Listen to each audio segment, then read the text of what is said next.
ನಮಸ್ಕಾರ ಭಕ್ತರೇ. ಭಾದ್ರಪದ ಶುಕ್ಲದ ಸಪ್ತಮಿಯಂದು ಲಲಿತಾ ಸಪ್ತಮಿಯನ್ನು ಆಚರಿಸಲಾಗುತ್ತದೆ. ಇವತ್ತು ಲಲಿತಾ ಸಪ್ತಮಿ.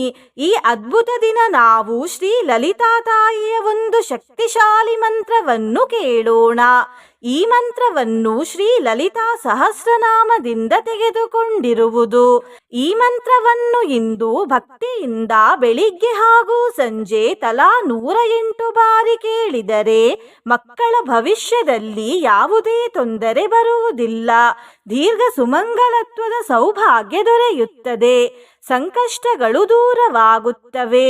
ಸಂತಾನ ಭಾಗ್ಯ ದೊರೆಯುತ್ತದೆ ಮತ್ತು ಅನಿಷ್ಟಗಳು ದೂರವಾಗುತ್ತವೆ. ಇಂದಿನ ಭಗವದ್ಗೀತೆಯ ಜ್ಞಾನ ಹೀಗಿದೆ.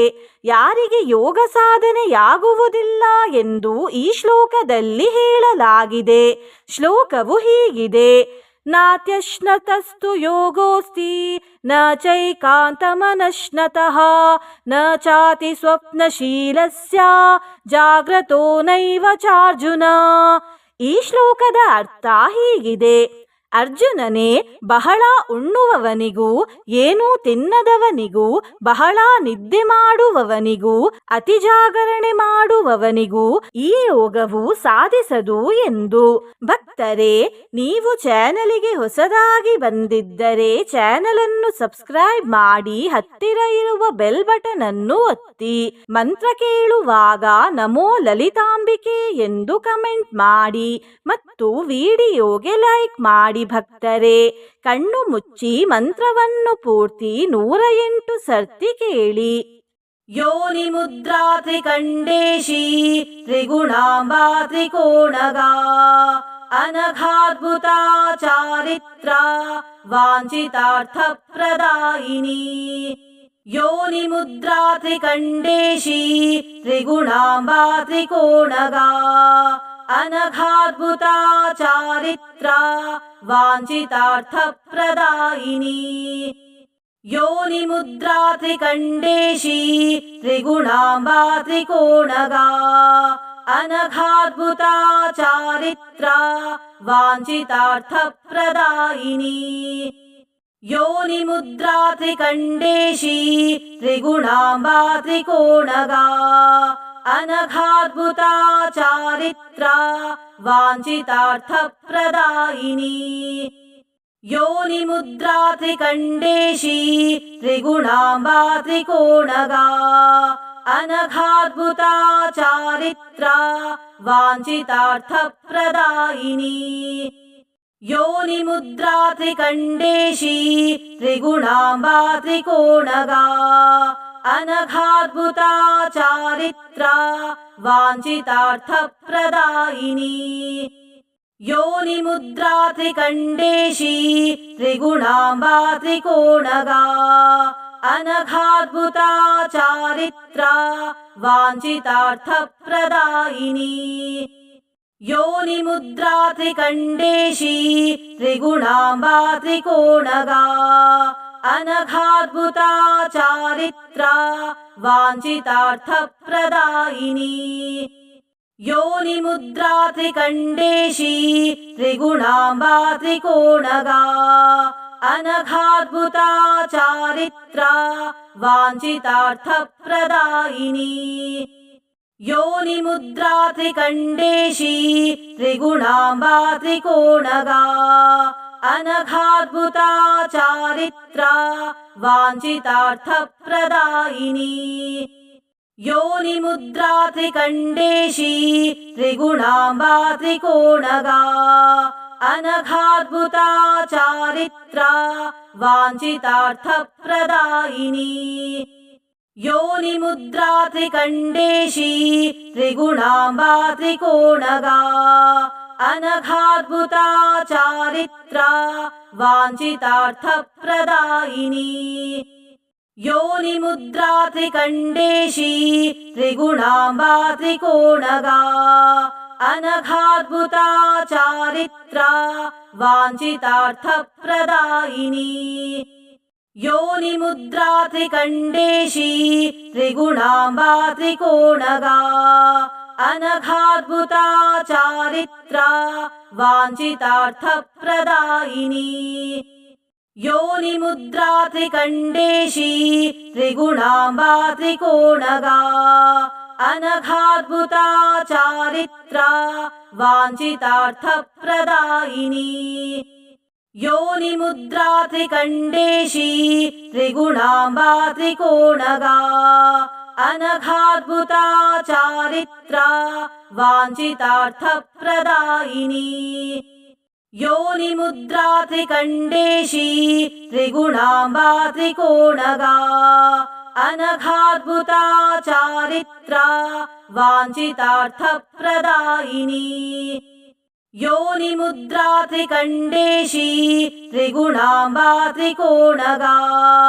अनघाद्भुता चारित्रा वाञ्छितार्थप्रदायिनी योनिमुद्रा त्रिकण्डेशी त्रिगुणाम्बा त्रिकोणगा अनघाद्भुता चारित्रा वाञ्छितार्थप्रदायिनी योनिमुद्रा त्रिकण्डेशी त्रिगुणाम्बा त्रिकोणगा अनघाद्भुता चारित्रा वाञ्छितार्थप्रदायिनी योनिमुद्रा त्रिकण्डेशी त्रिगुणाम्बा त्रिकोणगा अनघाद्भुता चारित्रा वाञ्छितार्थप्रदायिनी योनिमुद्रा त्रिकण्डेशी त्रिगुणाम्बा त्रिकोणगा अनघाद्भुता चारित्रा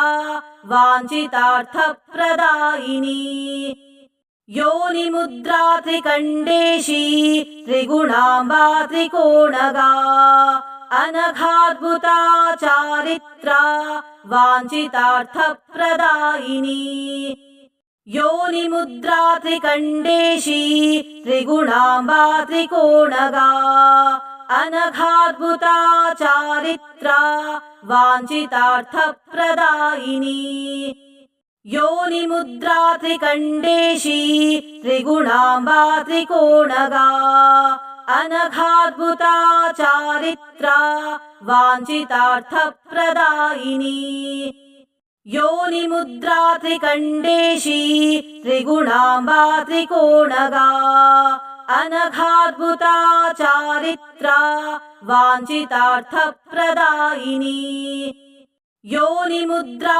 त्रिकण्डेशी त्रिगुणाम्बा त्रिकोणगा अनघाद्भुता चारित्रा वाञ्छितार्थप्रदायिनी योनिमुद्रा त्रिकण्डेशी त्रिगुणाम्बा त्रिकोणगा अनघाद्भुता चारित्रा वाञ्छितार्थप्रदायिनी योनिमुद्रा त्रिकण्डेशी त्रिगुणाम्बा त्रिकोणगा अनघाद्भुता चारित्रा वाञ्छितार्थप्रदायिनी योनिमुद्रा त्रिकण्डेशी त्रिगुणाम्बा त्रिकोणगा अनघाद्भुता चारित्रा वाञ्छितार्थप्रदायिनी योनिमुद्रा त्रिकण्डेशी त्रिगुणाम्बा त्रिकोणगा अनघाद्भुता चारित्रा वाञ्छितार्थप्रदायिनी योनिमुद्रा त्रिकण्डेशी त्रिगुणाम्बा त्रिकोणगा अनघाद्भुता चारित्रा वाञ्छितार्थप्रदायिनी योनिमुद्रा त्रिकण्डेशी त्रिगुणाम्बा त्रिकोणगा अनघाद्भुता चारित्रा वाञ्छितार्थप्रदायिनी योनिमुद्रा त्रिकण्डेशी त्रिगुणाम्बा त्रिकोणगा अनघाद्भुता चारित्रा वाञ्छितार्थप्रदायिनी योनिमुद्रा त्रिकण्डेशी त्रिगुणाम्बा त्रिकोणगा अनघाद्भुता चारित्रा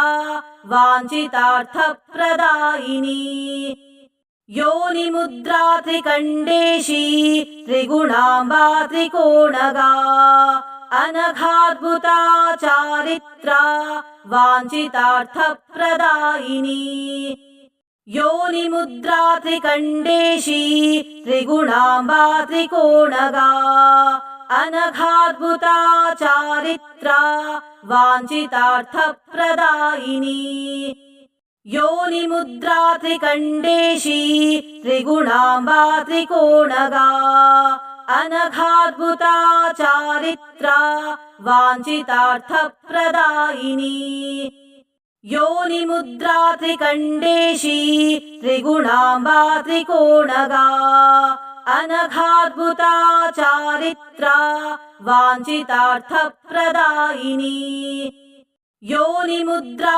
त्रिकण्डेशी त्रिगुणाम्बा त्रिकोणगा अनघाद्भुता चारित्रा वाञ्छितार्थप्रदायिनी योनिमुद्रा त्रिकण्डेशी त्रिगुणाम्बा त्रिकोणगा अनघाद्भुता चारित्रा वाञ्छितार्थप्रदायिनी योनिमुद्रा त्रिकण्डेशी त्रिगुणाम्बा त्रिकोणगा अनघाद्भुता चारित्रा वाञ्छितार्थप्रदायिनी योनिमुद्रा त्रिकण्डेशी त्रिगुणाम्बा त्रिकोणगा अनघाद्भुता चारित्रा वाञ्छितार्थप्रदायिनी योनिमुद्रा त्रिकण्डेशी त्रिगुणाम्बा त्रिकोणगा अनघाद्भुता चारित्रा वाञ्छितार्थप्रदायिनी योनिमुद्रा त्रिकण्डेशी त्रिगुणाम्बा त्रिकोणगा अनघाद्भुता चारित्रा वाञ्छितार्थप्रदायिनी योनिमुद्रा त्रिकण्डेशी त्रिगुणाम्बा त्रिकोणगा अनघाद्भुता चारित्रा वाञ्छितार्थप्रदायिनी योनिमुद्रा त्रिकण्डेशी त्रिगुणाम्बा त्रिकोणगा अनघाद्भुता चारित्रा वाञ्छितार्थप्रदायिनी योनिमुद्रा त्रिकण्डेशी त्रिगुणाम्बा त्रिकोणगा अनघाद्भुता चारित्रा वाञ्छितार्थप्रदायिनी योनिमुद्रा त्रिकण्डेशी त्रिगुणाम्बा त्रिकोणगा अनघाद्भुता चारित्रा वाञ्छितार्थप्रदायिनी योनिमुद्रा त्रिकण्डेशी त्रिगुणाम्बा त्रिकोणगा अनघाद्भुता चारित्रा वाञ्छितार्थप्रदायिनी योनिमुद्रा त्रिकण्डेशी त्रिगुणाम्बा त्रिकोणगा अनघाद्भुता चारित्रा वाञ्छितार्थप्रदायिनी योनिमुद्रा त्रिकण्डेशी त्रिगुणाम्बा त्रिकोणगा अनघाद्भुता चारित्रा वाञ्छितार्थप्रदायिनी योनिमुद्रा त्रिकण्डेशी त्रिगुणाम्बा त्रिकोणगा अनघाद्भुता चारित्रा वाञ्छितार्थप्रदायिनी योनिमुद्रा त्रिकण्डेशी त्रिगुणाम्बा त्रिकोणगा अनघाद्भुता चारित्रा वाञ्छितार्थप्रदायिनी योनिमुद्रा त्रिकण्डेशी त्रिगुणाम्बा त्रिकोणगा अनघाद्भुता चारित्रा वाञ्छितार्थप्रदायिनी योनिमुद्रा त्रिकण्डेशी त्रिगुणाम्बा त्रिकोणगा अनघाद्भुता चारित्रा वाञ्छितार्थप्रदायिनी योनिमुद्रा त्रिकण्डेशी त्रिगुणाम्बा त्रिकोणगा अनघाद्भुता चारित्रा वाञ्छितार्थप्रदायिनी योनिमुद्रा त्रिकण्डेशी त्रिगुणाम्बा त्रिकोणगा अनघाद्भुता चारित्रा वाञ्छितार्थप्रदायिनी योनिमुद्रा त्रिकण्डेशी त्रिगुणाम्बा त्रिकोणगा अनघाद्भुता चारित्रा वाञ्छितार्थप्रदायिनी योनिमुद्रा त्रिकण्डेशी त्रिगुणाम्बा त्रिकोणगा अनघाद्भुता चारित्रा वाञ्छितार्थप्रदायिनी योनिमुद्रा त्रिकण्डेशी त्रिगुणाम्बा त्रिकोणगा अनघाद्भुता चारित्रा वाञ्छितार्थप्रदायिनी योनिमुद्रा त्रिकण्डेशी त्रिगुणाम्बा त्रिकोणगा अनघाद्भुता चारित्रा वाञ्छितार्थप्रदायिनी योनिमुद्रा त्रिकण्डेशी त्रिगुणाम्बा त्रिकोणगा अनघाद्भुता चारित्रा वाञ्छितार्थप्रदायिनी योनिमुद्रा त्रिकण्डेशी त्रिगुणाम्बा त्रिकोणगा अनघाद्भुता चारित्रा वाञ्छितार्थप्रदायिनी योनिमुद्रा त्रिकण्डेशी त्रिगुणाम्बा त्रिकोणगा अनघाद्भुता चारित्रा वाञ्छितार्थप्रदायिनी योनिमुद्रा त्रिकण्डेशी त्रिगुणाम्बा त्रिकोणगा अनघाद्भुता चारित्रा वाञ्छितार्थप्रदायिनी योनिमुद्रा त्रिकण्डेशी त्रिगुणाम्बा त्रिकोणगा अनघाद्भुता चारित्रा वाञ्छितार्थप्रदायिनी योनिमुद्रा त्रिकण्डेशी त्रिगुणाम्बा त्रिकोणगा अनघाद्भुता चारित्रा वाञ्छितार्थप्रदायिनी योनिमुद्रा त्रिकण्डेशी त्रिगुणाम्बा त्रिकोणगा अनघाद्भुता चारित्रा वाञ्छितार्थप्रदायिनी योनिमुद्रा त्रिकण्डेशी त्रिगुणाम्बा त्रिकोणगा अनघाद्भुता चारित्रा वाञ्छितार्थप्रदायिनी योनिमुद्रा त्रिकण्डेशी त्रिगुणाम्बा त्रिकोणगा अनघाद्भुता चारित्रा वाञ्छितार्थप्रदायिनी योनिमुद्रा त्रिकण्डेशी त्रिगुणाम्बा त्रिकोणगा अनघाद्भुता चारित्रा वाञ्छितार्थप्रदायिनी योनिमुद्रा त्रिकण्डेशी त्रिगुणाम्बा त्रिकोणगा अनघाद्भुता चारित्रा वाञ्छितार्थप्रदायिनी योनिमुद्रा त्रिकण्डेशी त्रिगुणाम्बा त्रिकोणगा अनघाद्भुता चारित्रा